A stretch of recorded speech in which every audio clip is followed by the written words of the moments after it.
अच्छा, आदत करने वाले कभी आदत से मजबूत होते हैं, सुधरते नहीं है।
जीवन में कभी आदत करने वाले अपनी आदत को नहीं भूलते।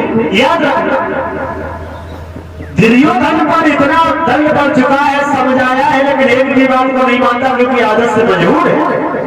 धीरे धीरे समय व्यतीत हुआ। महाराज दुर्योधन ने इधर एक चाल चली। दुर्योधन ने विचार किया है अगर ऐसे पेश नहीं जाती है तो महाराज द्रोणी को बुलाया और द्रोणी से कहा है कि तुम हमारे मित्र हो, तुम मेरे साथ एक कार्य करो। क्या करो? तुम जाकर के द्रौपदी की सभा में जाकर के द्रौपदी की सभा में जो द्रौपदी के पुत्र लेते हैं उन्हें लेकर के आओ। महाराज वो चल दिया है चांदा। जाकर के महाराज द्रौपदी के बालक लेते हुए हैं, उनके शीश काट लेकर के दुर्योधन पड़ा है, अधारी अवस्था में, गंगा टूटी है, पड़ा पड़ा बिलख रहा है। कहा भैया ले आए? बोले हाँ। पुलिस में जो भीम का जो सिर है वो मेरे हाथों में दे। भीम के पुत्र का सिर दिया गया। मसलने के लिए जैसे चला तो तरबूज की तरह फट गया। कहने लगा इसका मतलब है कि तुमसे भूल हो गई, तुमने अच्छा नहीं किया, तुमने मेरे कुल का दीपक बुझा दिया। पांडवों का शीश तुम नहीं लाए, पांडवों के पुत्रों के शीश काट करके लाए हो। मेरा तो काल है ही है, लेकिन जीते जीते तुमने अपना भी काल बुला लिया है। अब तुम जिंदा नहीं बचोगे। याद रखना। महाराज जब ये कहा हिलने लगा। अब क्या होगा? सवेरा हुआ, द्रौपदी ने सभा में जाकर के देखा है तो रक्त बह रहा है। उस रक्त को निहार करके द्रौपदी पछाड़ भागे गिर पड़ी। कहने लगी कन्हैया कौन सी कसर बाकी है जो होने को रह गई है? अब क्या करूंगी, अब क्या करूंगी? महाराज बड़ी बड़ी बिलख निकले। द्रौपदी उस सभा के बीच में। महाराज धीरे धीरे समय व्यतीत हुआ। द्रौपदी ने पुत्रों को देखा, आंचल को फैला दिया, अच्छा बैठा के गिर पड़ी कन्हैया। ये क्या? ले बेटने की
सत्यानाश हो गया। आरे धरती का भटका सब घटाई समाई और धीरे यवना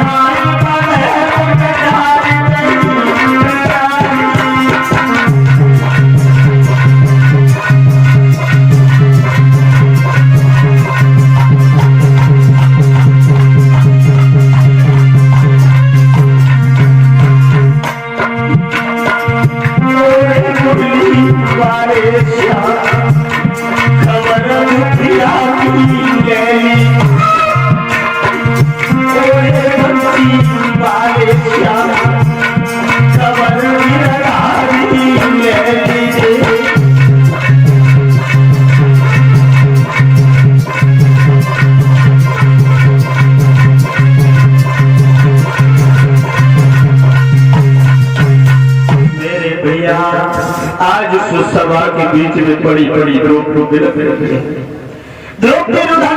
हाथ कर रही है। कहा जाऊंगी श्याम मेरे पुत्र मारे गए। महाराज धीरे धीरे समय व्यतीत हुआ। पांडवों ने आकर के देखा तो द्रौपदी को समझाया। कहा द्रौपदी रो नहीं, घबराओ नहीं।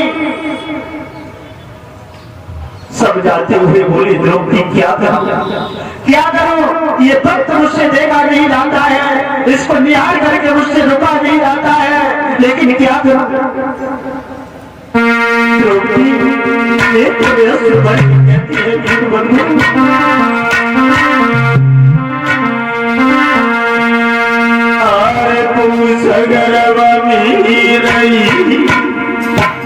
नींदवारी सुई न काया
क्योंकि माँ की ममता ही कुछ अलग होती है। माँ की ममता तो माँ ही जाती है। अगर समाज के अंदर माँ नहीं होती तो आज ममता नहीं होती। कहने लगी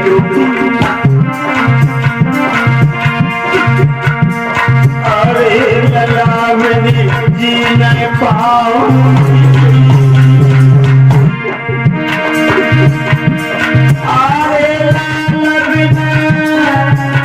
नहीं पाऊंगी और जय सवरा के भी अपने प्राण कमाऊंगी।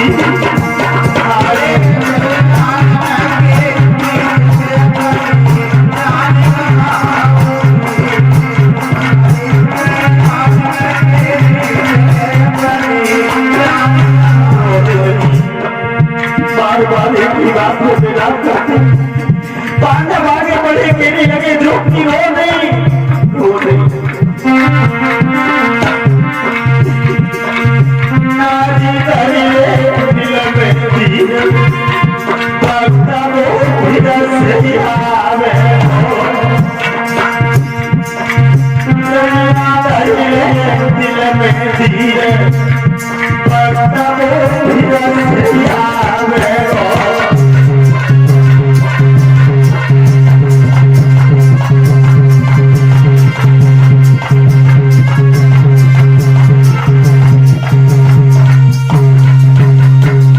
जाके काहे के घबराओ नहीं।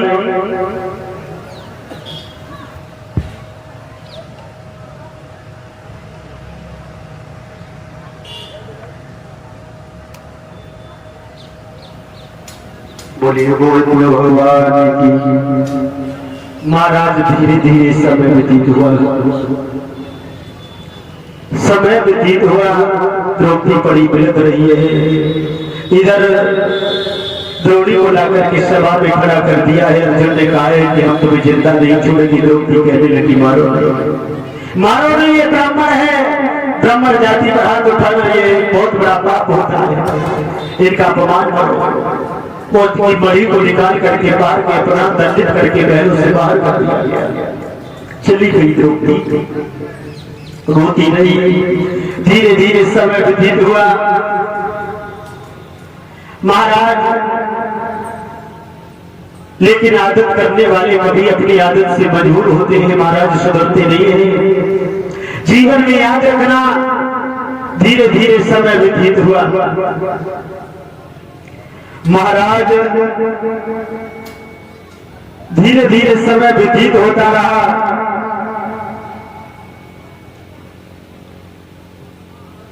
इधर भगवान कन्हैया एक बार एकांत में बैठ करके बड़े दुखी हुए। पांडव लोग भगवान के करीब पहुंचे और कहा है प्रभु बात बात पर मुस्कुराने वाला आपका चेहरा, हर पल कलियों से खिलने वाला मुखड़ा, आज अब इतने चिंतित होकर क्यों बैठे? भगवान कन्हैया ने कहा मैं एक बात कहना चाहता हूं, आगे कलियुग चल रहा है, कलियुग में ऐसे ऐसे काम होंगे जो मुझसे देखे नहीं जाएंगे। आज उन बातों को मैं बड़ा सोच करके दुखी हो रहा हूं। लेकिन पांडव लोग, मैं तुमसे एक बात कहना चाहता हूं। बोले क्या? बोले मैं तो यहाँ से अब छोड़ करके जा रहा हूं, लेकिन याद रखना आगे आने वाले समय पर भारी कलियुग आएगा। महाराज जब कलियुग का थोड़ा ही समय आया हुआ है, अभी कलियुग को आए हुए हमारे भूतल पर ज्यादा समय नहीं हुआ।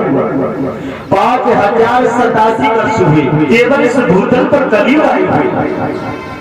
5087 आयु के वर्ष में कलियुग में जो कहा है पूर्वजों ने वो महाराज सम्मुख आ रहा। पहले के विद्वानों ने वर्णन किया था कि कलियुग में एक बार ऐसा समय आएगा जो मंदिर मस्जिदों में ताले पड़ जाएंगे।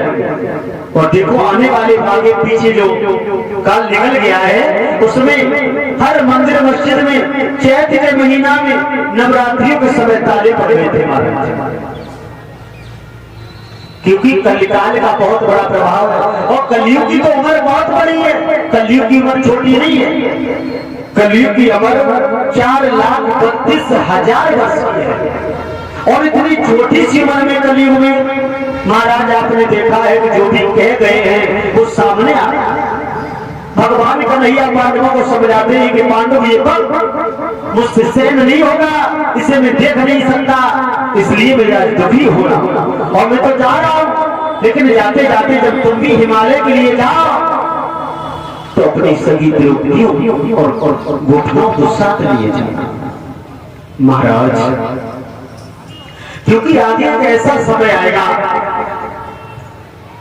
पंच न्याय की बात न कह करके झूठ बोलेंगे, समाज में संत महात्माओं का अपमान होगा, विद्वान का सम्मान नहीं होगा, मूर्खों का सम्मान होगा। समाज के अंदर कलियुग का ऐसा प्रभाव होगा, बेटियां नाच करेंगी, पिता खड़े होकर देखेगा, ये वक्त उससे देखा नहीं जाएगा, इसलिए मैं जा रहा हूं। महाराज इस कलियुग में अगर आप अपने जीवन को चाहते हो तो जीवन में कभी भी किसी से मित्रता मत करना। जीवन में जो लोग मित्रता करते हैं, आजकल का समय मित्रता का नहीं रहा, बदल गया। पहले के मित्र वफादार हुआ करते थे, लेकिन आजकल के जो मित्र हैं ये महाराज बेवफा हो चुके हैं। आपने देखा होगा आपका कितना भी घनिष्ठ मित्र हो, और मित्रता की मित्रता तभी तक रहती है जबकि आपकी पॉकेट में दम है, और आपकी पॉकेट में दम नहीं है तो आपका मित्र तो बहुत बड़ी बात है, सगा भाई भाई का नहीं होता। धनवानों का मान जगत में, निर्धन का कोई मान नहीं। ओ मेरे भगवान बता दे निर्धन क्या इंसान नहीं। अगर इस समाज के अंदर किसी की वैल्यू है तो केवल धन की है। एक गांव में एक बहुत बड़ा गरीब व्यक्ति रहता था। सुबह उठ के सारे गांव में निकलता था, सबसे कहता था भैया राम राम, भैया राम राम, तो उसकी कोई राम राम नहीं लेता था। ये प्रमाण आपके सामने होगा, कोई भी आपका गांव का गरीब हो एक बार नजर उठा के देख लेना, उसकी राम राम लेने को कोई तैयार नहीं होते थे। लेकिन महाराज मेहनत मजदूरी से, क्योंकि कभी किसी का एक सा समय नहीं रहता, न तो कभी किसी के पास दुख रहता, न कभी किसी के पास सुख रहता, न कभी किसी के पास गरीबी रहती, और न कभी किसी के पास अमीरी रहती। सुख और दुख का जोड़ा होता है, जैसे रथ के पहिए का जोड़ा होता है, उसी बात सुख और दुख का जोड़ा होता है। महाराज उसने अपनी मेहनत मजदूरी से अपने बेटों को पढ़ाया लिखाया। उसके दो बेटा, दोनों बेटा पढ़ लिख करके एक बार बहुत बड़े ऑफिसर बन गए। महाराज एक बार वो इतना बड़ा धनवान हो गया, सारे गांव से पैसे वाला हो गया। जब वो उस गली से निकल के जाता था तो सारे गांव के व्यक्ति उससे भैया राम राम, भैया राम राम करते थे। तो वो एक ही बात कहता था, बोले कह देंगे कह देंगे, कभी किसी की राम राम नहीं लेता था। एक बार उसकी पत्नी दरवाजे पर खड़ी थी, उसके पड़ोसी ने कहा भैया राम राम, तो उसने कहा कह देंगे। उसकी पत्नी ने विचार किया क्या कह रहे हैं। पत्नी ने कहा है कि आप ये बताओ, जब लोग आपसे राम राम करते हैं तो आप राम राम क्यों नहीं लेते? आप कहते हो कि कह देंगे, क्या कह देंगे? बोले तुम्हें कुछ पता है, मैं तो वही हूँ, अभी मन तो नहीं गया, मेरा शरीर वही है, मेरा खून वही है, मेरी श्वास वही है। कुछ समय पहले ये लोग हमसे राम राम नहीं करते थे, करना तो छोड़ा, भला मेरी राम राम नहीं लेते थे। जब से मेरा वक्त बदल गया, गरीबी से अमीरी आ गई, मेरे घर में धन आ गया, तब से ये राम राम करते, बल्कि हमसे नहीं मेरे धन से राम राम करते। एक बार उसने तिजोरी को खोला, तिजोरी में मुंह डाल करके और कहा भैया पूरे गांव की राम राम। तो कहने का मतलब है कि समाज के अंदर अगर आपके पास धन है तो आपकी वैल्यू होगी। आपने देखा होगा आपके गांव में अगर कोई गरीब खत्म हो जाए, गरीब, तो उसका पड़ोसी भी नहीं जान पाता कि वो मर गया। और अगर किसी अमीर के दरवाजे का पला हुआ एक कुत्ता मर जाए, फिर तुम देखो सफेद कुर्ता वाले कितने तुम्हें दिखाई देंगे। क्यों?